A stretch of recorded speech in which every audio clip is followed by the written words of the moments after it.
مذکورین الطاہرین المعصومین المظلومین بسم اللہ الرحمن الرحیم قل لا اسألکم علیہ اجرا الا المودۃ فی القربى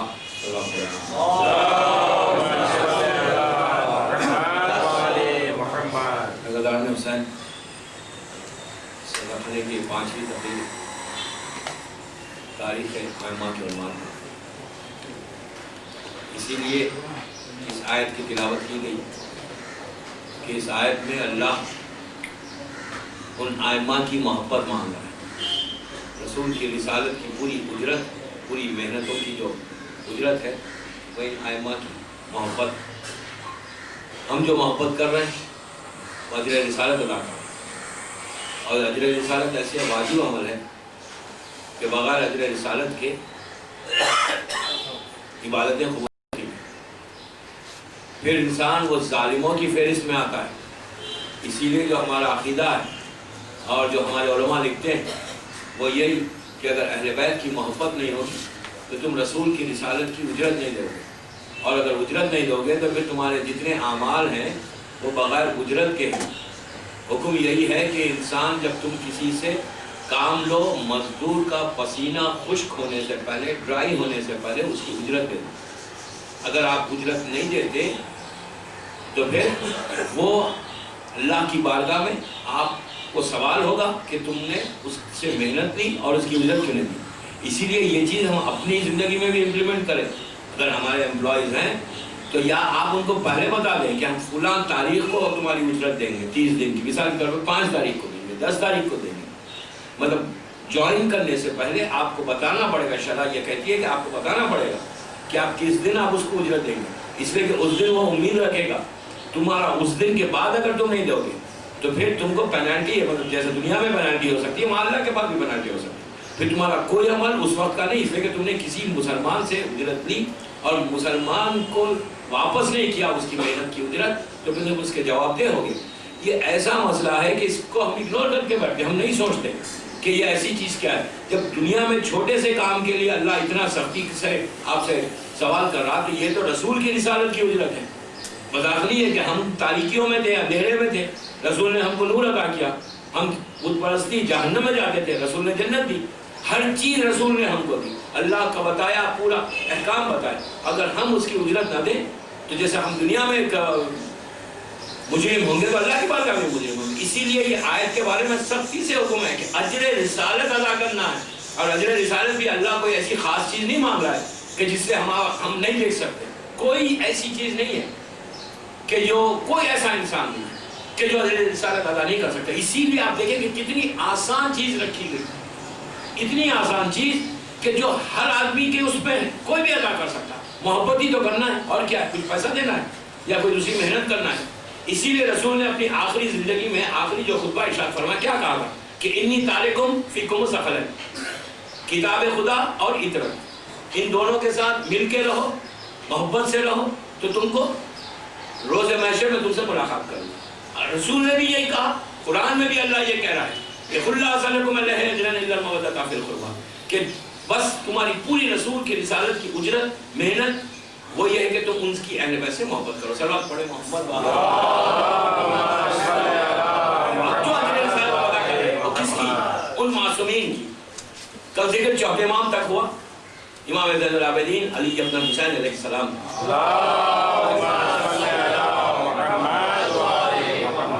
اور آج اسی امام کے فرزند امام محمد باقر علیہ السلام، علی ابن حسین امام زین العابدین علیہ السلام، یہ وہ امام ہیں کہ جن کا جو تبلیغ کی کربلا کے بعد ایک طریقے سے امام دعاؤں کے ذریعے اسلام کو بچایا۔ اس وقت آپ کی صحیفہ کاملہ ایک کتاب ہے، امام کے 10 کتابیں ہیں تاریخ۔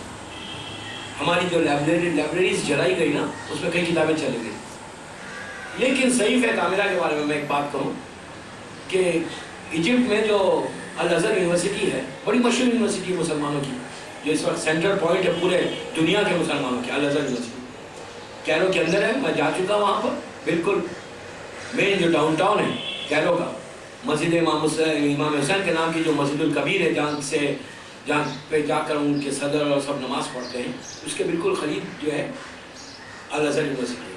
الازہر یونیورسٹی کے وائس چانسلر انہوں نے ایران کے بہت بڑے عالم ہیں، ریسنٹلی ان کی کتاب ہے الغدیر کے نام سے، بڑی مشہور ہوئی کتاب، والیومز 10 والیومز میں یہ کتاب ہے الغدیر کے نام سے۔ ان کو خط لکھا اور لکھ کے کہا کہ آپ لوگ جو اپنے کے 12 امام ہیں ان کو آپ معصوم کیسے سمجھتے ہیں؟ آپ کے پاس پروف کیا ہے کہ وہ معصوم ہے؟ آیت ترتیب کو بازو رکھیے، کہتے ہیں کہ آپ پروف دیں کہ وہ معصوم ہے۔ تو انہوں نے الغدیر کے جو رائٹر ہے الغدیر کے، یہ 3 سال پرانی بات ہے، انہوں نے چوتھے امام کی یہ کتاب صحیفہ کاملہ ان کو بھیجا، بھیج کے کہا کہ آپ یہ کتاب ذرا پڑھیں۔ آپ دیکھیں کہ دشمن اگر ریگارڈ کرے تو وہ بڑی بات ہوتی ہے، اپنے تو ریگارڈ کرتے ہی، ہم تو چاہنے والے، ہم تو امام کو امام مانتے ہیں، لیکن دشمن اگر تعریف کرے وہ بڑی بات ہے۔ جب الازہر کے یونیورسٹی کے وائس چانسلر نے پڑھ کے اس نے ایک لیٹر بھیجا، وہ لیٹر ایران میں پہنچا، انہوں نے اس پہ فارسی اور انگلش میں دونوں میں ترجمہ کیا، ان کے پورے اسٹیمپ کے ساتھ آیا، یونیورسٹی کے اسٹیمپ کے ساتھ۔ انہوں نے ایک عجیب بات لکھی، پورا صحیفہ کاملہ پڑھا، صحیفہ کاملہ انگلش میں بھی آ گئی ہے، صحیفہ کاملہ پڑھ کے کہا کہ الغدیر کے جو رائٹر ہیں ان سے کہا کہ مولانا یہ کتاب پڑھنے کے بعد مجھے اب اندازہ ہوا کہ اب آپ آگے ہم کوئی اور بحث کر ہی نہیں سکتے، یہ بھی معصوم، ان کے باپ بھی معصوم ہوں گے، اس لیے کہ یہ کلمات سوائے معصوم کے اور کوئی نہیں لکھ سکتا، یہ کلمات سوائے معصوم کے کوئی بول نہیں سکتا۔ جو کلمات صحیفہ کاملہ میں، دوستوں صحیفہ کاملہ کی دعائیں اٹھا کر دیکھو، چوتھے امام کی عجیب دعائیں، اور اس میں جو انہوں نے مدح کی ہے نا، سوائے معصوم کے اور کوئی اس انداز سے مدح نہیں کر سکتے۔ جیسے نہج البلاغہ ہے، نہج البلاغہ میں بھی کیا ہے؟ مدح ہے اللہ کی اور ٹیچنگ سے امام کے کیسے رہنا چاہیے۔ یونیسکو کے ڈائریکٹر، جب سن لیں کہ نہج البلاغہ کے بارے میں دوسرے انگریز نے کیا کہا، یونیسکو کے ڈائریکٹر جنرل نے جو جرمنی میں تھا، انگریز ہے، اس کے سامنے نہج البلاغہ انگلش ورژن اور قرآن مجید کا انگلش ورژن پیش کیا گیا۔ وہ دونوں کتابوں کو پڑھتا ہے، قرآن مجید کو بھی انگلش میں پڑھتا ہے، نہج البلاغہ کو بھی پڑھتا ہے، دونوں کو پڑھ کے انگریز ہے کنکلوڈ کرتا ہے، جو اپنا کنکلوژن لکھتا ہے اس کے اوپر کہ دونوں کتابوں کو پڑھنے کے بعد نتیجہ میں کس نتیجے میں پہنچا، کس اسٹیج پہ میں پہنچا۔ اس نے ایک عجیب انداز سے ریکارڈ کیا، اس نے یہ کہا کہ میرا کنکلوژن دونوں کتابوں میں پڑھنے کے بعد یہ ہے کہ قرآن کا لکھنے والا اور نہج البلاغہ کا لکھنے والا ایک ہے۔ سمجھ رہے ہیں آپ؟ ہمارا عقیدہ نہیں ہے یہ، وہ خدا ہے، یہ اللہ کا بندہ ہے، لیکن غیر آدمی اگر آپ کو ریکارڈ کرے ایسا، تو جب آپ کو پتا چلے کہ آپ کے معصومین کون ہیں، کہ ان کی زبان سے جو کلمہ، آپ صلوات پڑھیں تھوڑا تھوڑا آگے،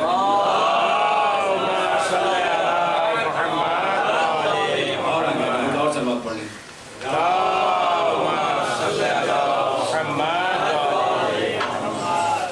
غیر آدمی ریکارڈ کرے تو وہ بڑی بات ہے۔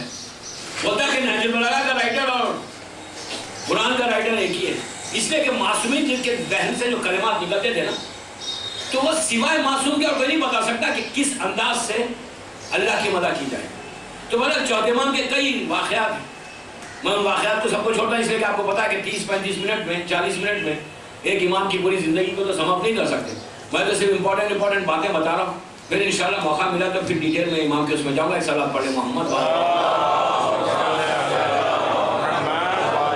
پانچویں امام محمد باقر علیہ السلام کی ولادت ہوتی ہے پہلی رجب، فرسٹ رجب 57 ہجری، یعنی واقع کربلا سے 3 سال پہلے، 61 محرم میں واقعہ ہوا، واقع کربلا سے 3 سال پہلے 57 ہجری پہلی رجب مدینہ منورہ میں جمعے کا دن تھا، صبح میں آپ کی ولادت ہوئی۔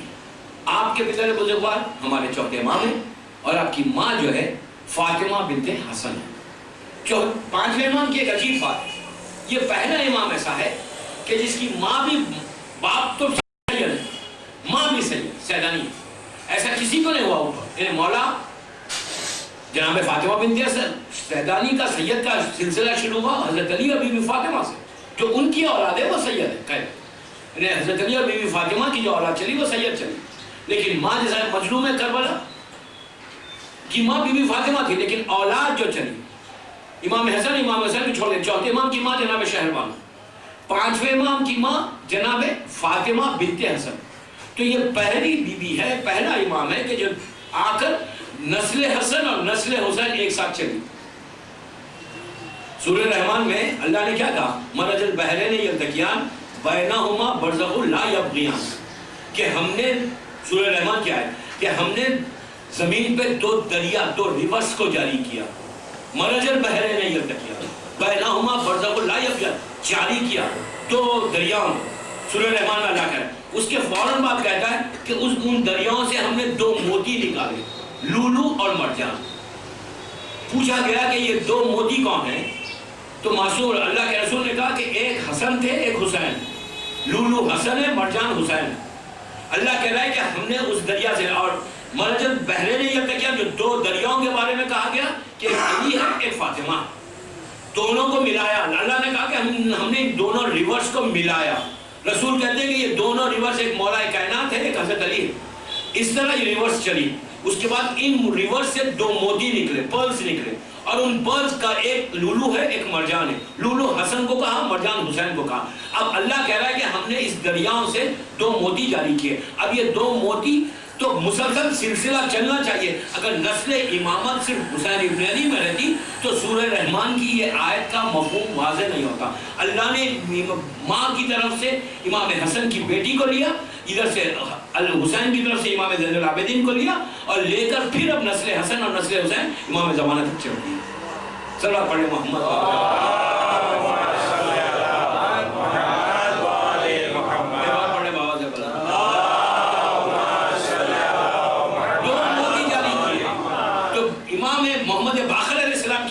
فاطمہ بنت حسن امام حسن کی بیٹی, اور ادھر سے چوتھے امام کے بیٹے 5ویں امام. اس طرح یہ نسل چلتی ہے. امام کی ولادت مدینے میں ہوتی ہے, 57 ہجری ہے, پہلی رجب ہے, اور آپ کی شہادت ہوتی ہے 7 ذی الحجہ 112 ہجری. واقع کربلا میں 5ویں امام موجود تھے. آپ کا سن 3 برس کا تھا, 3 سال کے آپ تھے, لیکن آپ نے وہ پورے مصائب اٹھائے.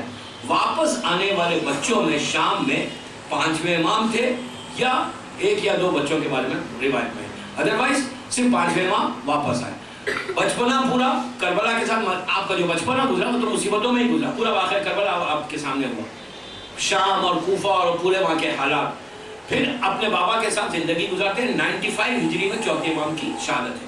95 سے 112 تک یعنی لگ بھگ 17 ایئرس آپ ظاہری طور پہ امام ہیں. یہ آپ کا ایک لائف سکیچ تھا جو میں نے دیا. ان کے زمانے میں جو بادشاہ تھے, بنی امیہ کا زمانہ تھا. سب سے پہلے جب یہ آپ کی ولادت ہوئی اس وقت امیر ابن معاویہ ابن ابو سفیان حاکم تھا, پھر یزید حاکم بنا, پھر مروان بنا, پھر ولید بنا. ولید جو تھا اس نے چوتھے امام کو شہید کیا.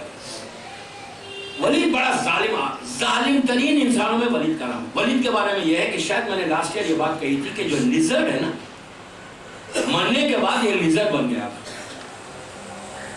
لٹرلی اس کی باڈی لیزرڈ بن گئی تھی, لیزرڈ کی طرح ہو گئی تھی. تو پھر اس کو اس طرح سے رکھ کے اس کو دفن کر دیا. یہ بڑا ظالم تھا, اس نے بڑا ظلم کیا. اس کے بارے میں یہ ہے کہ اس نے اتنا ظلم کیا کہ 5ویں امام جب اپنے والد کے ساتھ 90 ہجری میں اس نے مدینے میں حملہ کیا. حملہ کر کے حسن مصنع, میں نے امام حسن کی تقریر میں کہا تھا حسن مصنع یعنی امام حسن کے جو ریپلیکا تھے, بالکل امام حسن کے جو بڑے بیٹے تھے, 3 بیٹے تھے, شہزادے قاسم, شہزادے عبداللہ اور امام حسن مصنع. امام حسن نے اپنا نام دیا تھا اپنے اس بیٹے کو, بالکل امام حسن کی شبیہ ہے.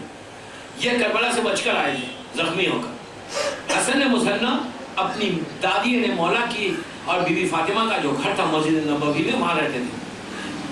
اس ولید نے جب یہ ولید ہٹ کر کے مدینے پہنچا اور امام حسن کے اس فرزند کو دیکھا تو وہاں کے گورنر کو حکم دیا کہ فوراً اس گھر کو گرا دو اور مسجد میں لے لو. کہ روایت میں ہے کہ جناب حسن مصنع کی شہادت ہو گئی, پورا گھر کو گرا دیا گیا. اور اس وقت 5ویں امام موجود. آپ دیکھیں کہ صبر امام کیا ہے, یہ بڑا ظالم اور جابر قسم کا حاکم ہے مسلمانوں کا.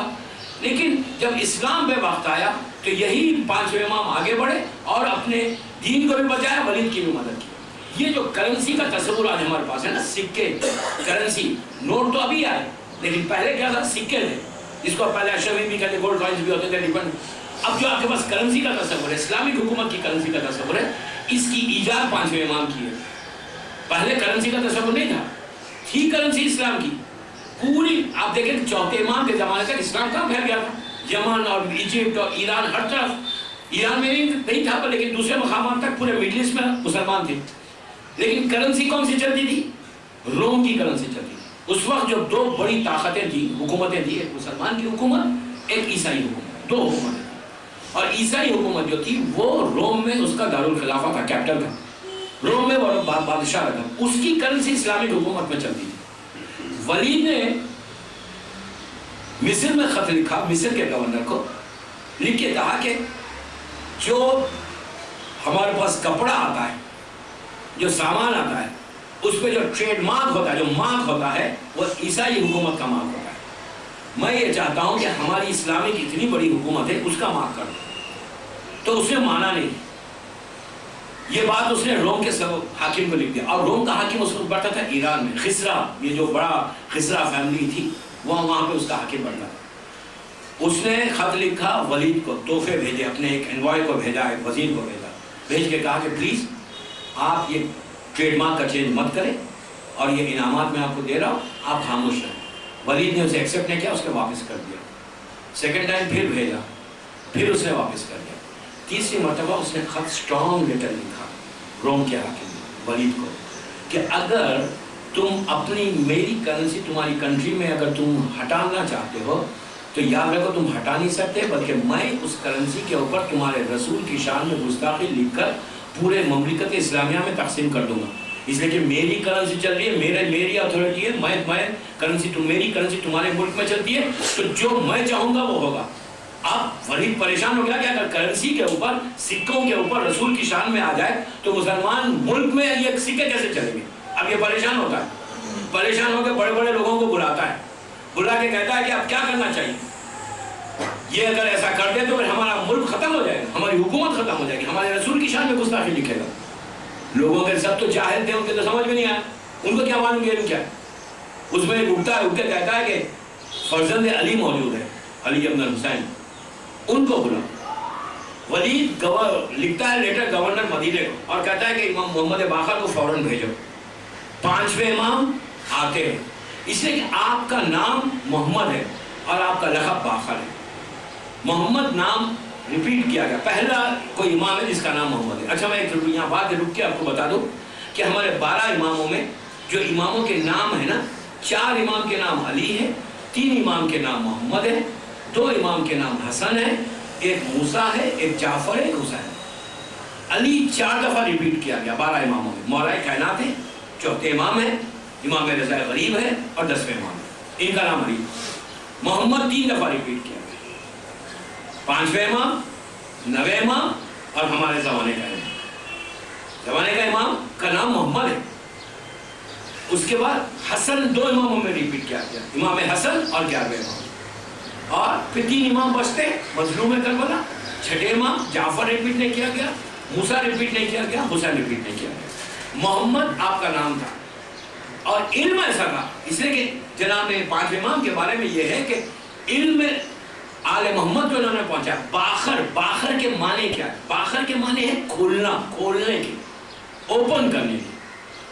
عربی میں باخر، آپ کا لقب باخر ہے، نام محمد ہے، لقب باخر ہے، کنیت ابو عبداللہ. باخر جو آپ کا لقب دیا گیا، باخر کے معنی ہے کہ اوپن کرے، کھلے. انہوں نے اس لیے ان کو باخر کہا گیا کہ انہوں نے آل محمد کے علم کو کھولا اور دنیا کے سامنے پیش کیا، اس لیے آپ کو باخر کہا جاتا ہے. باخر کے معنی یہ کہ چھپی ہوئی چیز کو ظاہر کرنا، پوشیدہ، ہڈن چیز کو آپ اوپن کرنے کا نام باخر ہے. آپ کا نام باخر. علم ایسا علم تھا. اور ایک بات یاد رکھ کے کہوں کہ اگر علم چاہتے ہیں نا، ہم جب دعا کرتے ہیں نا معصوم سے کہ مولا ہم کو یہ عطا کرو، یہ عطا کرو، ہر امام سے دعا ہے کہ اس امام سے تم یہ دعا مانگو، تمہاری دعا قبول ہوگی. جیسے رزق کے بارے میں، روزی کے بارے میں، کہ روزی میں برکت ہو. مثال کے طور پہ آپ 10,000 روپے کما رہے ہیں، لیکن آپ چاہتے ہیں کہ آپ کو برکت 100,000 روپیز کی ہو، اس لیے کہ برکت اصل چیز ہے. آپ 1 لاکھ روپیہ کماتے ہیں اور 1 پیسے کی بھی برکت نہیں ہے. 1 لاکھ روپے گھر لاتے ہیں، پتہ چلا 8 دن میں پورے پیسے ختم ہو گئے. برکت اصل چیز ہے کہ رزق میں برکت ہو. اگر برکت نہیں ہے تو کچھ نہیں ہے. تو معصوم کہتے ہیں کہ اگر تم رزق میں برکت چاہتے ہو کہ تم کماؤ 1,000، برکت ہو 1 لاکھ روپے کی، تو تم کیا کرو؟ کہا کہ 1 صلوات کی تسبیح ہمارا پڑھو، پڑھ کے 90 امام تقی جواد علیہ السلام کی بارگاہ میں پیش کرو۔ تو اگر کوئی عمل کرتا ہے، اور یہ ایسا عمل ہے کہ کئی مرتبہ میں نے دنیا کے دوسرے مقامات پہ بتایا، لوگوں نے اس پہ عمل کیا، میں خود عمل کرتا ہوں کہ آپ کماتے کم ہیں، رزق مثال کے طور پہ آپ 10,000 دینار کما رہے ہیں، لیکن برکت ہو رہی ہے 1,00,000 دینار کی۔ دوستو اصل چیز برکت ہے۔ تو اسی طرح 5ویں امام کے بارے میں یہ ہے کہ اگر بچے جو ایگزامس لکھتے ہیں، جو بعض وقت کیا ہوتا ہے بچہ پڑھتا ہے، کئی ایسے پرابلمس آتے ہیں، بچہ پڑھتا ہے لیکن اس کے ذہن میں یہ آتا نہیں، ایگزامینیشن ہال میں جاتا ہے بھول جاتا ہے اچھا اسٹوڈنٹ، پڑھتا اچھا ہے لیکن ذہن میں یہ بات جمی نہیں رہتی۔ تو اس کے لیے یہ کہا گیا کہ اگر کوئی شخص امام محمد باقر علیہ السلام اور امام جعفر صادق علیہ السلام کا واسطہ دے کر اللہ کی بارگاہ میں دعا کرے گا تو اس کو دنیا میں بھی علم ملے گا اور آخرت کا علم ملے گا۔ صلوات پڑھیں محمد اللہم صلی علی محمد و آل محمد۔ صلوات پڑھیں اللہم صلی علی محمد۔ اس امام کے بارے میں علم کے لیے دعا کریں۔ جب بھی آپ نماز کے بعد دعا کریں تو آپ علم کے لیے ایگزام سے پہلے جو بھی چیز ہے آپ اٹھا کے کہیں تو پروردگار تجھے 5ویں اور 6 امام کا واسطہ یا نام لے کے کریں کہ مولا ان کا واسطہ کہ میرے ذہن کو تیز کرو، میں مطلب کوئی ڈم ہے اور وہ جینیس بننا چاہتا ہے، معصوم کہتے ہیں کہ تم 1 پیج روز قرآن کا پڑھو اور میرے ان وارثوں کا واسطہ دو۔ ڈم بھی ہے نا، بیوقوف بھی ہے، اسٹوپڈ بھی ہے نا، تو انٹیلیجنٹ ہو جائے گا۔ اور ایک چیز یاد رکھیں، شیعہ کبھی اسٹوپڈ نہیں ہوتا، شیعہ ہمیشہ انٹیلیجنٹ ہوتا ہے، ہونا بھی چاہیے۔ شیعہ اگر اسٹوپڈ ہو تو پھر تو یہ تو سب سے بڑا پرابلم ہے۔ تو بہرحال تو یہ بلاتا ہے ولید امام کو، اس لیے کہ اس کو پتا ہے کہ علم ان کے پاس ہے، بلاتا ہے بڑی عزت کے ساتھ، اس لیے کہ دوستو یہ تو ان کی پرانی عادت، ان کے باپ دادا کی بھی عادت یہ تھی کہ مصیبت پڑتی تو بلاتے انہی کے در پہ جاتے تھے، ہمیشہ ان کی عادت۔ ان کے گرینڈ فادر سے کیا کہا تھا کہ اگر یہ نہیں ہوتا تو میں ہلاک ہو جاتا۔ یہی بات ہے، مصیبت پڑی بلایا 5ویں امام کو، شام آئے امام آنے کے بعد گفتگو ہوئی۔ گفتگو کے دوران ولید نے کہا کہ فرزند رسول آپ کے جد کے دین کے اوپر مصیبت آ گئی اور آپ اس وقت ہم کو پلیز ہیلپ کریں۔ روم کا حاکم یہ کہتا ہے کہ اللہ کے رسول کا نام سکوں پہ لکھ کر جاری کر دے گا۔ تو امام نے کہا یہ تو کوئی مسئلہ ہی نہیں ہے، یہ اس نے کہا میں کیا کروں، کیسا کیا کروں؟ امام نے کہا تو اپنی کرنسی نکال دے، اس کی کرنسی اپنی کنٹری میں استعمال ہی کیوں کرتا؟ اس وقت یعنی 5ویں امام تک کوئی کرنسی اسلامک کرنسی نہیں تھی، دوسرے روم کی کرنسی چلتی تھی ہمارے ملکوں میں، مدینے میں، مکے میں، ہر طرف۔ تو امام نے کہا تو اپنی کرنسی نکال دیں۔ اس نے کہا میں کیسے نکالوں گا، مجھے تو پتہ ہی نہیں کیسے نکالی جاتی ہے۔ امام نے کہا صرف بیٹھ گیا کرسی پہ، پتہ نہیں کچھ۔ آپ دیکھیں حاکم بن گئے، کچھ نہیں معلوم، حکومت کا اور چلا رہا ہے۔ صلوات پڑھے محمد والے بیٹھتا ہے، کہتا میں کیا کروں؟ تو امام نے کہا سن، تیرے ملک میں جتنے سکوں کو یا کسی لوہے کی چیز کو تراشنے والے ہیں ان کو بلوایا گیا۔ امام نے کہا کہ یہ کرنسی کتنے اس میں ڈیوائیڈ ہے؟ اس نے کہا درہم جو ہے وہ چاندی کا ہے، سلور کا ہے اور دینار گولڈ کا ہے۔ امام نے کہا کہ ایک مین کرنسی کیا ہے؟ اس نے کہا دینار ہے۔ امام نے کہا اس میں تقسیم کتنا کیا ہے، اس نے ڈیوائیڈ کتنے میں ہے؟ 25، 10 اور 5 اس طرح اس نے بتایا۔ تو امام نے کہا سن تو اب اتنا سونا بنا، پہلے اتنا سونا تو ان کے پاس تھا، اتنا رکھ، اور درہم اسی طرح سلور کی بنا اور دینار سونے کی بنا اور اسی طرح تقسیم کر، اور سکے کے کرنسی کی ایک سائڈ سے کوائنس تھے، ایک سائڈ پہ اللہ الہ الا اللہ لکھ، دوسری سائڈ پہ محمد رسول اللہ لکھ، اور اس کے بعد ان کو بلا کے وہ جو لوگ آئے تھے کاریگر ان کو سمجھا کے مولانا نے کہا اس طرح بنانا، اور شیشے کا سانچہ ہونا، گلاس کا سانچہ ہونا، تو رکھ اس لیے کہ وزن پتا چلے کہ کس کا کتنا وزن ہے۔ اور امام نے کہا یہ کر، اور کرنے کے بعد پوری اپنی کرنسی اپنے ملک میں رائج کر دے اور اعلان کر دے کہ آج سے روم کی کرنسی نہیں چلے گی، جو بھی روم کی کرنسی استعمال کرے گا اس کو سزا دی جائے گی، اور خط لکھ دے روم کے بادشاہ کو کہ تھینک یو ویری مچ، آج سے آپ کو اب ہماری ضرورت نہیں ہے، آپ کی کرنسی ہمارے ملک میں نہیں چلے گی۔ اس کے بعد اس نے جب سنا تو وہ تو بڑا خوش ہو گیا کہ میرا تو مسئلہ ہی حل ہو گیا، اب کرنسی بنتی ہے، سکے بنتے ہیں، امام کے حکم سے پورے ملک میں تقسیم ہوتے ہیں، پورے گورنرز کو آرڈر ہوتا ہے کہ اب یہ اسلامک کرنسی چلے گی، اور جو اس کا سفیر آیا تھا، انوائر آیا تھا، اس کو اس نے لیٹر لکھ کے کہا کہ اب تو نے جو ہمیں دھمکی دی تھی کہ ہمارے رسول کا نام اپنی کرنسی پہ لکھے گا، اب جو تجھے کرنا ہے تو اپنے ملک میں کر، آج سے جو تیری اور ہماری ڈیل ہوگی وہ ہماری کرنسی کے ساتھ ہوگی، تیری کرنسی کے ساتھ نہیں ہوگی. ذرا پڑھے محمد والے.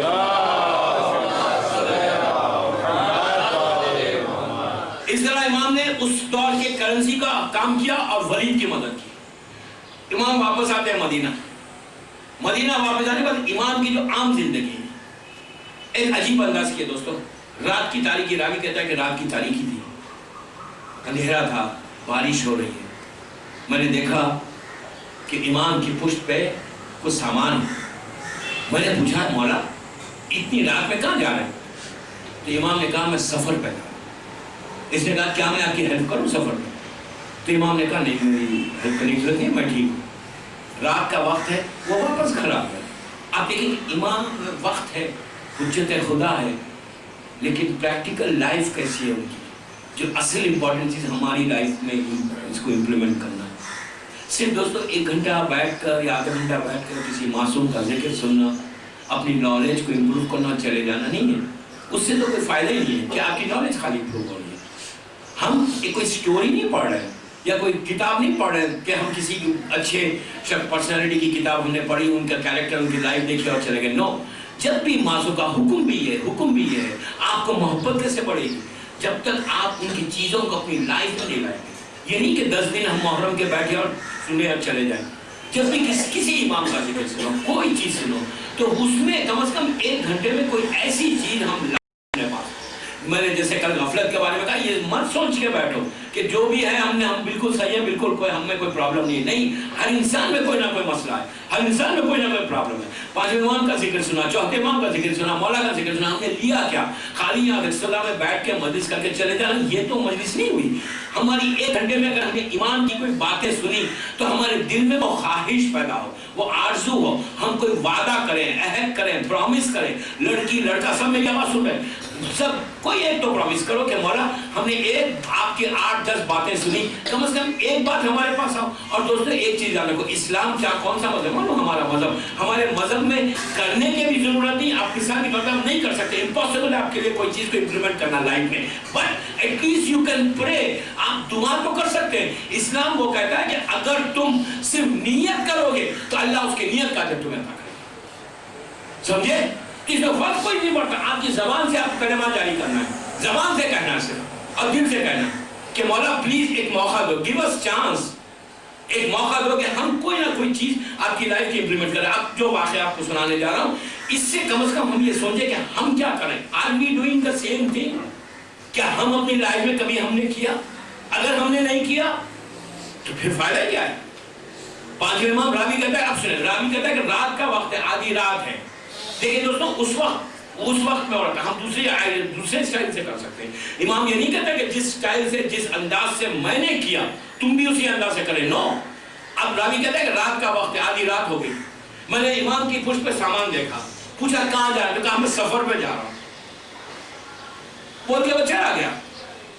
اس نے دوسرے دن امام کو مسجد میں دیکھا، قریب آیا، آ کے کہا مولا آپ سفر پہ نہیں گئے؟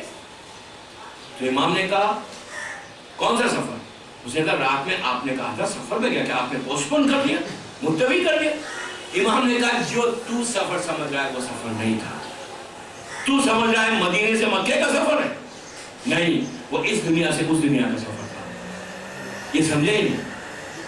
پھر اس نے انسسٹ کیا کہ امام نے کہا کہ رات کی تاریکی میں غریبوں کو ان کے رزق کو پہنچانے جا رہا تھا. تو اس نے پوچھا مولا آپ مجھے اپنے ہمراہ لے لیتے، اپنے ساتھ لے لیتے، میں بھی آپ کی ہیلپ کرتا. تو امام نے عجیب جواب دیا.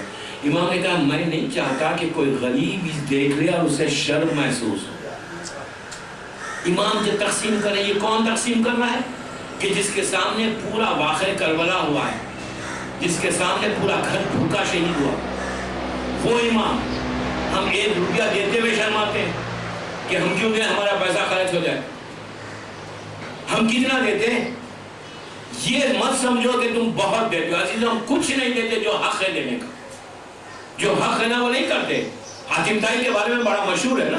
کیا کہا حاتم طائی کے لیے کہ 40 حاتم طائی کے بارے میں اتنا مشہور ہے آج بھی ناولز میں، کتابوں میں، ہسٹریز میں ملے گا کہ بڑا تقسیم کرتا تھا، بڑا سخی تھا، بڑا جنرس تھا، اور اتنا جنرس تھا کہ وہ صبح شام بانٹتا تھا. پلیز سنے کہ مولا علی کا کیا جملہ، جو پانچویں امام اس کے راوی امام محمد باقر علیہ السلام کہتے ہیں کہ حاتم طائی بڑا سخی تھا. لوگوں نے کہا کہ مولا اتنا سخی تھا، اتنا جنرس تھا کہ وہ حاکم تھا، اس نے اپنے محل میں 40 دروازے بنائے تھے، ونڈوز بنوائے تھے، اور ونڈوز میں حاتم طائی کے لوگ بیٹھے رہتے تھے. کوئی سائل آیا، کوئی فقیر آیا، کوئی غریب آیا، کیسے لائن لگی ہوئی رہتی تھی. مثال کے طور پہ ایک ونڈو سے 10 روپے مل رہے ہیں، وہی پلٹ کے فقیر دوسرے ونڈو پہ جاتا تھا، وہاں بھی 10 روپے مل رہے ہیں. مثال دے رہا ہوں. اس طرح روزانہ وہ تقسیم کرتا تھا. 40 ونڈوز تھے، 40 دروازے تھے، جہاں سے ڈیلی 24 آورز بانٹتا تھا، یا 10-12 گھنٹے بانٹتا. پھر وہ ٹائمنگز ہوتے، کوئی ڈیمانڈ نہیں کرتا، کوئی پوچھتا نہیں کہ تم کہاں سے آئے ہو، جیسے آج ہم پوچھتے ہیں نا. فیوریٹزم وہاں نہیں تھا. 10-12 جو بھی دینار دیتا دیتا تھا. تو آ کے پانچویں امام سے راوی کہنے لگا کہ مولا کتنا سخی، کتنا جنرس تھا، آپ نے سنا؟ تو مولا نے کہا ہاں تھا، سخی تھا. تو امام اس نے کہا، انسسٹ کیا، مولا ایسا سخی تو کوئی نہیں ہو سکتا کہ وہ 40 دروازوں سے روز بانٹ رہا ہے غریبوں کو. تو امام نے عجیب جواب دیا. امام نے کہا کہ 40 دروازوں سے وہ بانٹتا کیوں تھا؟ ایک دروازے سے اگر سائل کی پوری حاجت ہو جائے تو دوسرے دروازے پہ اس کو جانے کی ضرورت ہی نہ ہو. سمجھے کہ ایک سے اتنا دے دے کہ 40 جگہ جانے کی ضرورت کیا پڑے. کیوں کھولا ہے اس نے 40 دروازے؟ ایک دروازے سے 1 لاکھ دیتا، ختم ہو جاتی بات. تو امام یہ کہہ رہا ہے کہ سخاوت کوئی کام. پانچویں امام کیا کہہ رہے کہ تم دیو، اتنا دو دوستوں. اور دینے کا اس امام کا ایک عجیب انداز تھا دینے کا. یہ امام جب بانٹتا تھا نا، لوگ کہتے ہیں کہ مولا آپ بانٹتے ہیں تو آپ پیچھے ہٹتے ہیں، نگاہوں کو نیچی کرتے اور آگے ہاتھ بڑھا دیتے. اس انداز سے پانچویں امام بانٹتے تھے. جب کوئی فقیر آتا، گھر پہ آتا، تو امام دروازے کے پیچھے آ جاتے، اپنی صورت نہیں بتاتے، ہاتھ صرف آگے بڑھاتے اور دے دیتے. اگر سامنے سے طرف سائل آ کے مانگتا تو امام نگاہوں کو نیچی کرتے اور ہاتھ کو آگے بڑھا، جو بھی دینا ہے. ربی نے مجھے بولا آپ پیچھے ہٹ کے بانٹتے ہیں، نگاہوں کی نیچی کر کے بانٹتے ہیں، ریزن کیا ہے؟ امام کا جواب سنیں دوستو. امام نے پلٹ کے کہا کہ میں نہیں چاہتا کہ مانگنے والے کو شرم محسوس ہو. میں اس کی نگاہوں میں نگاہیں ڈالوں گا تو اس کو شرم محسوس ہوگی. امام اتنا خیال رکھ رہا ہے بندگان خدا کے، اتنے غریبوں کا اس انداز سے تقسیم کرو. تو میں یہ نہیں کہتا کہ ہم تقسیم نہیں کرتے، میں آپ سب کرتے ہیں. میں ایک میسیج دے رہا ہوں، میری آپ مدی سے ٹیپ ہو رہی، باہر جائیں گی، کوئی بھی سنے گا. میرا تو ایک میسیج ہے کہ تقسیم کرو. اور دوستو یاد رکھو، پانچ امام کی جو سب سے بڑی صفت یہ تھی کہ وہ تقسیم کرتے تھے. جیسا علم انہوں نے تقسیم کیا. یہ بھی نہیں کہ علم آپ کے پاس ہے آپ لے کے بیٹھ گئے. فائدہ کیا ہے ویسے علم کا؟ کئی ایسی چیزیں ہیں، لوگ جو ہے علم کو لیتے ہیں اپنے ساتھ بیٹھ گئے. کہا کہ تقسیم کرو. علم وہ چیز ہے کہ جب تقسیم کرتے تو بڑھتا جاتا ہے. پیسہ تقسیم کریں گے تو کم ہوگا، علم تقسیم کریں گے تو بڑھے گا. تو عورت مرد کوئی ہو، کوشش کرو کہ اگر تمہارے دروازے پہ کوئی آ جائے نا تو اسے خالی مت کرو. معصوم کہتے ہیں عجیب جملہ ہے پانچویں امام کا. میں پانچویں امام کی صرف سیئنگز بیان کر رہا ہوں، اس لیے کہ وقت نہیں ہے. صرف سیئنگز کے مولا کے سیئنگز کیا ہے؟ پانچویں امام کہتے ہیں کہ جب سائل تمہارے سامنے ہاتھ پھیلاتا ہے نا، اس کے ہاتھ کو خالی مت کرو. کیوں؟ وہ اس کا ہاتھ نہیں، وہ خدا کا ہاتھ ہے. اس کے بعد امام نے عجیب جملہ کہا جب اس نے ہاتھ کو پھیلایا تھا اپنی عزت کو ہاتھ پہ رکھ دیا. صحیح بات ہے نا؟ آپ کسی کے سامنے ہاتھ پھیلاتے تو کیا کرتے؟ اپنی عزت کو پورے ہاتھ پہ رکھ دیتے. امام کہتے ہیں کہ اس ہاتھ کو خالی مت کرو. تم کو اندازہ نہیں کہ اس ہاتھ پر کتنی رحمت ہے اللہ کی. اگر یہ رحمت کو تم لینا چاہتے ہو تو پھر دیکھو تم کو اللہ کیا عطا کرے گا. صلوات پڑھیں. ہم صلوات میں کنجوسی کرتے ہیں، آستہ پڑھ کے نہیں.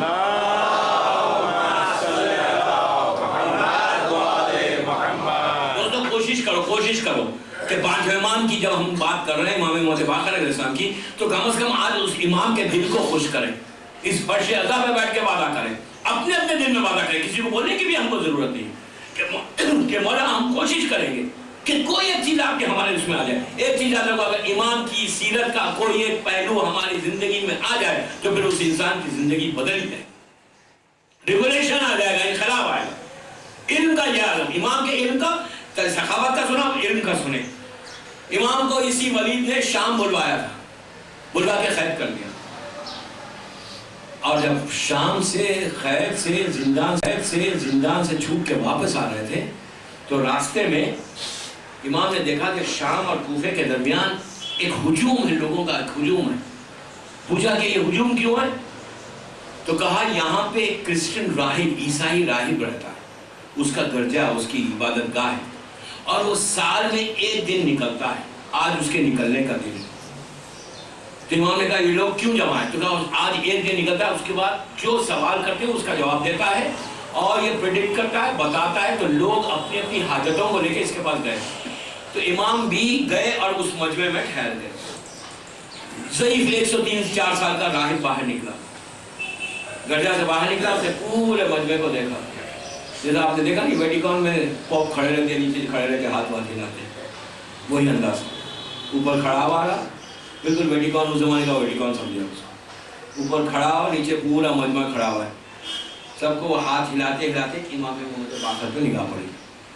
پڑھتے کہ نگاہ رک گئی. لوگ کے اس نے اوپر سے پوچھا کہ آپ کون ہیں؟ تو آپ نے کہا میں اللہ کا بندہ ہوں. اس نے پوچھا کہ آپ ہم سے ہیں یا کسی اور سے؟ تو آپ نے کہا کہ میں امت محمدی کا. اس نے پوچھا کہ آپ عالم ہیں یا جاہل ہیں؟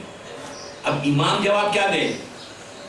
پوچھا کہ آپ عالم ہیں یا جاہل ہیں؟ امام نے کہا میں جاہلوں میں سے نہیں.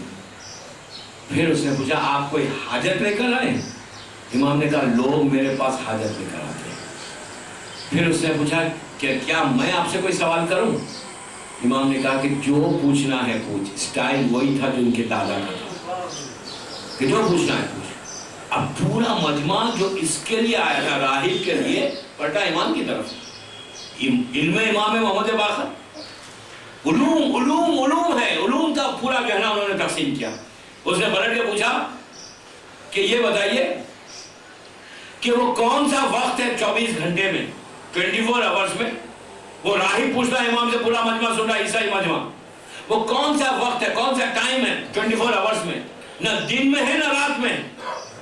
نہ اس کو آپ دن میں کاؤنٹ کر سکتے ہیں نہ رات میں کاؤنٹ کر سکتے ہیں. وہ کون سا وقت ہے؟ تو امام نے کہا کہ 24 گھنٹے میں وہ نماز فجر سے پہلے، سورج نکلنے سے پہلے ایک وقت ایسا آتا ہے. امام نے کہا وہ وقت میں اگر رات بھر کوئی نہیں سویا تو اس لمحات میں سو جاتا ہے. اگر رات بھر کوئی تکلیف میں ہے تو اس لمحے میں اس کی تکلیف ختم ہو جاتی ہے. وہ وقت نہ دن کا ہے نہ رات کا ہے، وہ وقت جنت کا وقت ہے. تو اس نے پلٹ کے پوچھا یہ بتائیے کہ آپ مسلمانوں کا یہ عقیدہ ہے کہ جنت میں آپ میوے کھائیں گے، نعمتیں کھائیں گے اللہ کی، لیکن آپ کو حاجت نہیں ہوگی، آپ کا فضلہ جاری نہیں ہوگا، آپ کو حاجت نہیں ہوگی. کیا یہ دنیا میں اس کی کوئی مثال ہے؟ امام نے کہا کہ ماں کے پیٹ میں بچہ سب کھاتا ہے لیکن اس کا فضلہ جاری نہیں ہوتا. پھر اس نے پلٹ کے پوچھا کہ یہ بتائیے کہ آپ کہتے ہیں کہ جنت میں مسلمانوں کا یہ عقیدہ ہے کہ جنت میں ہر نعمت ہے، لوگ کھاتے رہیں گے لیکن ختم نہیں ہوگی. یہ کیسے ممکن ہے کہ جھاڑ سے مثال کے طور پہ آپ کھائے جا رہے ہیں اور جھاڑ پہ پھل ویسے ہی لگے ہوئے؟ یہ ممکن کیسے کہ دنیا میں اس کی کوئی مثال ہے؟ تو امام نے کہا کہ ایک چراغ سے تو 1 لاکھ چراغ جلا لے، جو پہلا چراغ ہے اس کی لو میں کبھی کمی نہیں ہوگی. یہ دنیا کی مثال ہے. ایک چراغ ہے، کینڈل سے آپ 1 لاکھ کینڈل جلا لیں، جو پہلی کینڈل ہے اس کی لو، اس کی روشنی ویسی ہے. تو امام نے کہا جنت کی مثال بالکل ایسی ہے، تو کھاتے جا ختم ہی نہیں ہوگی کوئی چیز. جب امام نے پورے جوابات دیے پلٹ کے کہا اچھا یہ بتائیے کہ وہ 2 پرسنالٹیز کون سی تھیں کہ ایک ساتھ پیدا ہوئے، ایک ساتھ زندگی گزاری، ایک ساتھ پیدا ہوئے اور ایک ساتھ مرے.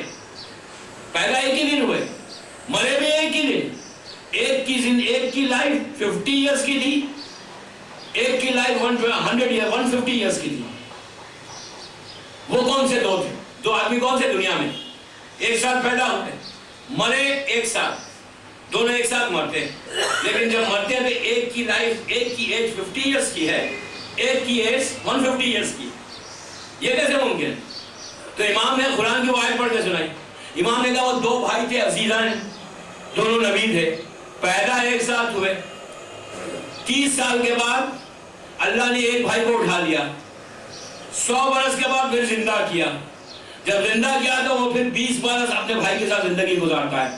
جب دونوں ایک ساتھ مرتے ہیں تو ایک کی ایج 50 ہوتی ہے، ایک کی 150 ایئرس ہوتی ہے. تو اس نے پلٹ کے کہا کہ مجمع کو کہ تم میرے پاس کیوں آئے ہو، یہ موجود نہیں ہے.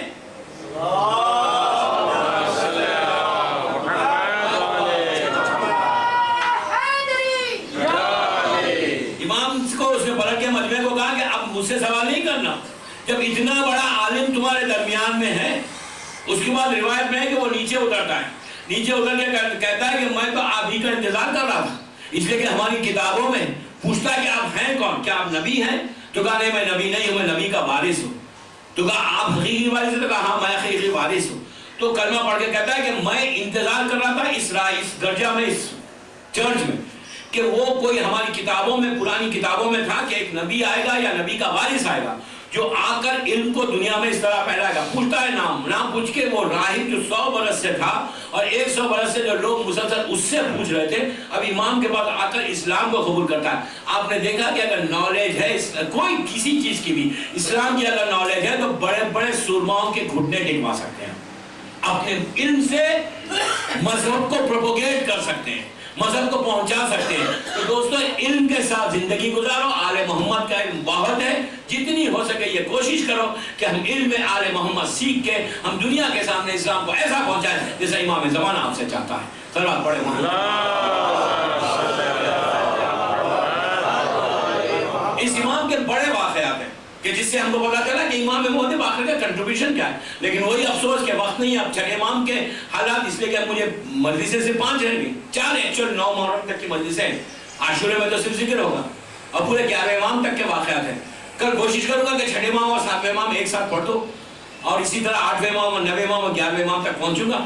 پر آپ سے خواہش کے وقت کی پابندی کے ساتھ آئے، اس لیے کہ واقعات اتنے ہیں کہ میں تو صرف آپ کو سامنے کچھ ہیڈ لائنز ہی دے رہا ہوں۔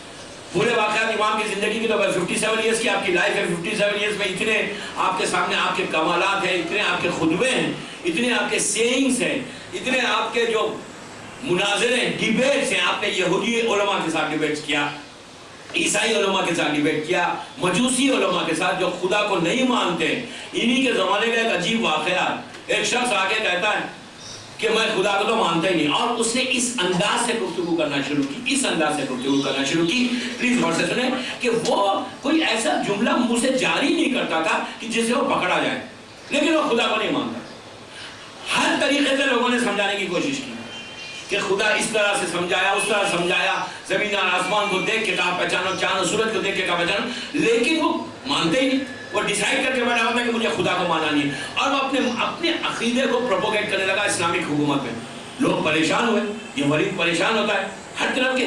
اگر ایک بھی اگر رسول اسلام سے ہٹ کر اس مذہب پہ آ جائے تو وہ تو ختم ہو گئی بات۔ امام کو بلاتا ہے، امام آئے، امام جب آئے، بغداد کا واقعہ ہے، امام آئے، امام نے آ کے اس سے ملا، اور اس نے سمجھا کہ اب یہ میرا کیا کریں گے، میں تو بہت اچھے انداز سے میں دین کو پھیلا رہا ہوں، پھیلاتے رہوں گا اسی اپنے عقیدے کو۔ امام نے اس سے پلیز غور سے سنیں، امام نے اس سے کہا، امام دیکھیں میں نے کیا کہا، شیعہ انٹیلیجنٹ ہوگا، پھر ہمارا امام عقل کل کا مظہر ہے۔ امام نے اس سے کہا کہ اچھا میں تیرے سوال کا جواب کل دوں گا، tomorrow I give you the answer. تو بولا کیسے؟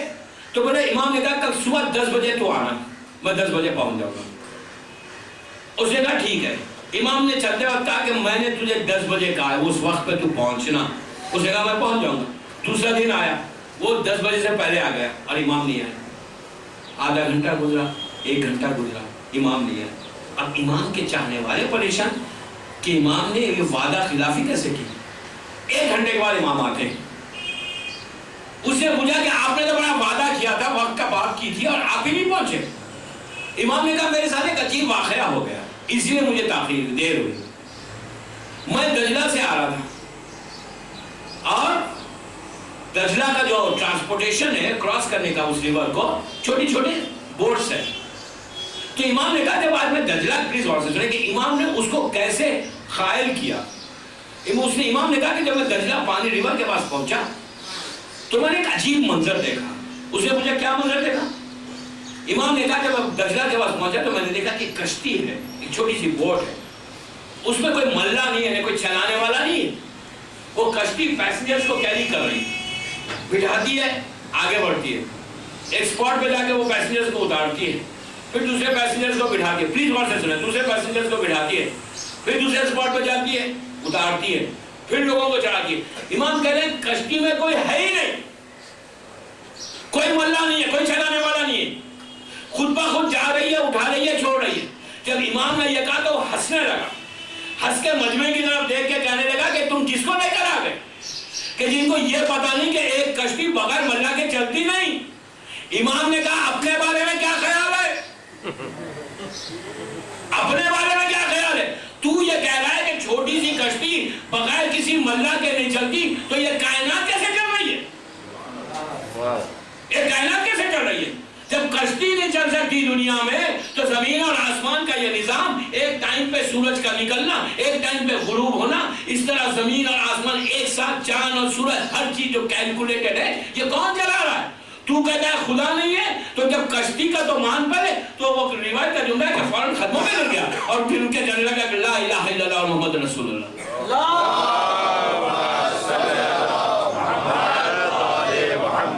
آپ نے دیکھا کہ ذہانت سے ضرورت نہیں ہے کہ صرف آپ کے پاس اس انداز سے امام دیکھتے تھے کہ اس کو چاہیے کیا، کیسے اس کو سمجھانا چاہیے. ایسے بڑے بڑے ڈیبیٹس ہیں امام کے، اتنے ڈیبیٹس ہیں، انشاءاللہ موقع میرا بتاؤں گا. یہودیوں کے ساتھ وہ ڈیبیٹ کیا جناب موسیٰ کے لیے کہ جتنے اس دور کے اس وقت کے یہودی تھے ان کے خلیفہ مسلمانوں کے. جو اسلام پھیلا، ہم وہی جو کہتے ہیں کہ آل محمد کا علم تھا جو اسلام پھیلا. ظلم سے اسلام نہیں پھیلا، تلوار کے زور پہ نہیں پھیلا، علم میں آل محمد تھا. کہ ان لوگوں نے اپنے علم کے ذریعے سے اتنا پروپوگیٹ کیا کہ دنیا بھر میں آل محمد کا نام ہو گیا. سلوات پڑھے محمد و آل محمد. بہت بڑا بن ہے. انشاءاللہ پھر کل چھٹے امام اور ساتھ امام یا اسی امام کے کچھ اور واقعہ، 1 گھنٹہ اسی میں نکل گیا. اور یہ ایام تو آوازاری کے ایام ہیں، گریا کے ایام ہیں، مصیبت کے ایام ہیں. اس میں ہم سب چاہتے ہیں کہ زیادہ سے زیادہ مصائب ہوں، ایک تو آنسو نکلیں کہ فاطمہ کے دل کو سکون پہنچے. 5 محرم یہ بھی گزر جائے گی. دوستو، آج ہر جگہ ان بچوں کا ذکر کہ جو جناب زینب کے بچے تھے، اور شہزادی کے بچوں کے بارے میں یہ ہے کتنے حسین تھے، اتنے خوبصورت تھے. آج بھی اگر کوئی حاجت ہے نا جناب زینب سے تو ان کا ان بچوں کا واسطہ دے کے دعا مانگو. ماں بچوں کا واسطہ جب کوئی دیتا ہے تو قبول کر ہی لیتی ہے. میں ہندوستان کا ایک واقعہ سناتا ہوں. ابھی ریسنٹلی یہ واقعہ ہوا، آج سے 20-25 سال پہلے. ایک مومن کو تھرومبوسس بیماری ہو گئی تھی. پتہ ہے آپ کو تھرومبوسس کیسی ہوتی ہے؟ بلڈ سیلز سوکھ جاتے ہیں اور فنگر سے شروع ہوتی ہے، وہ جھڑنا شروع ہو جاتی ہے. بڑے پینفل بیماری ہے، بے انتہا پینفل. اللہ مومنین کو محفوظ رکھے، ہر بیماری سے محفوظ رکھے. ہر بیمار کو شہزادیان محمد کا واسطہ اللہ شفا کاملہ عطا فرمائے. دوستو، اور جناب زینب کی بارگاہ میں اپنی حاجتوں کو پیش کرتے وقت حسین کا واسطہ یا حسین کو زینب کا واسطہ.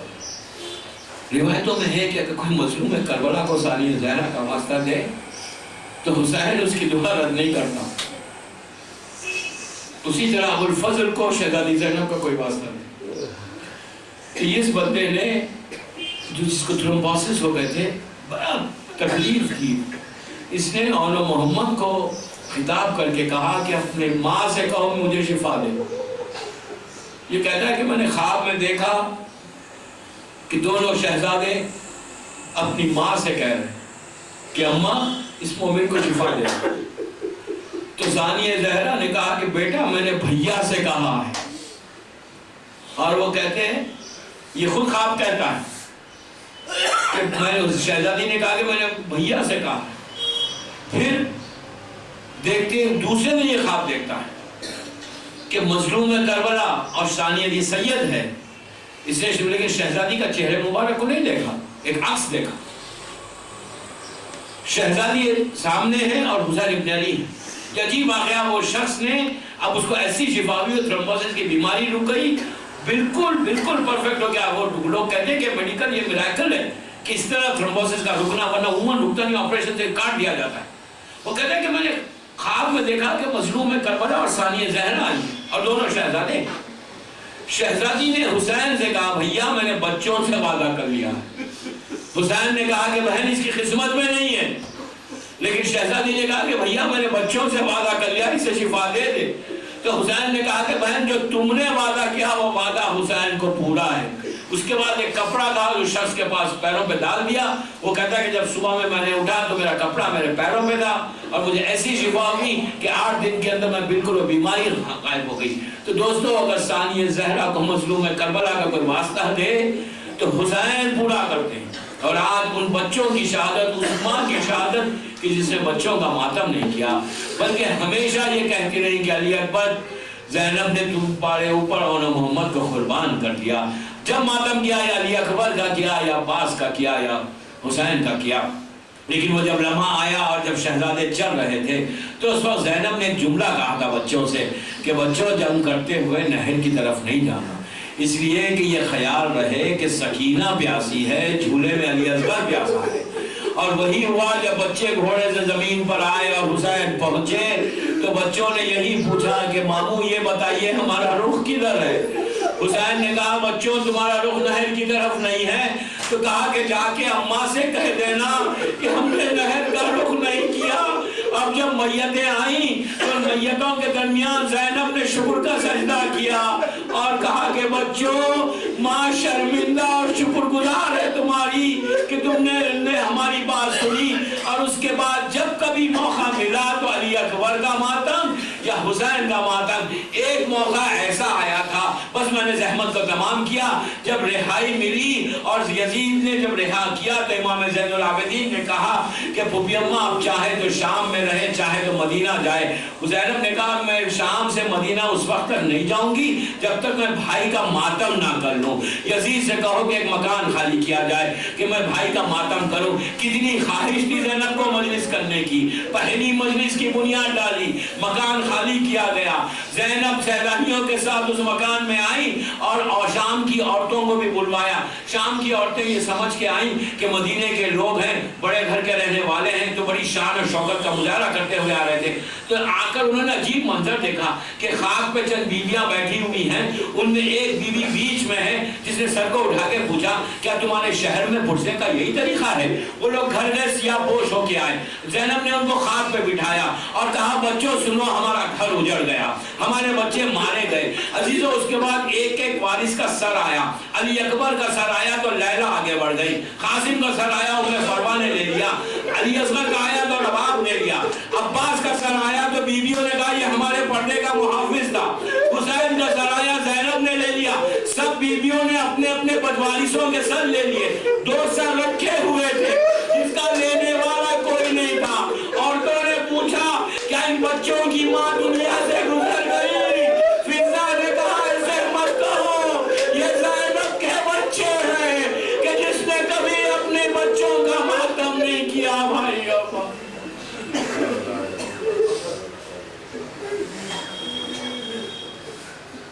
پروردگار شہزادی زینب کے ان دونوں بچوں کا واسطہ ان آوازوں پہ رحمت کو نازل فرما، ہماری اس مختصر سی عبادت کو قبول کر لے۔ شہزادوں کا واسطہ پروردگار ہمارے گناہ صغیرہ اور کبیرہ کو معاف فرما دے۔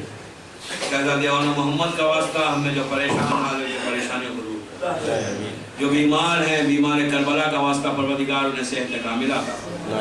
تجھے شہزادے اون اور شہزادے محمد کی بھوک اور پیاس کا واسطہ جو بے روزگار انہیں روزی عطا فرما، جو برسر روزگار ان کی روزی میں برکت عطا فرما۔ پروردگار شہزادے اون و محمد کا واسطہ جو قرضدار ان کے قرضے عطا فرما۔ امام کے چاہنے والوں کی جان مال عزت آبرو کی حفاظت فرما۔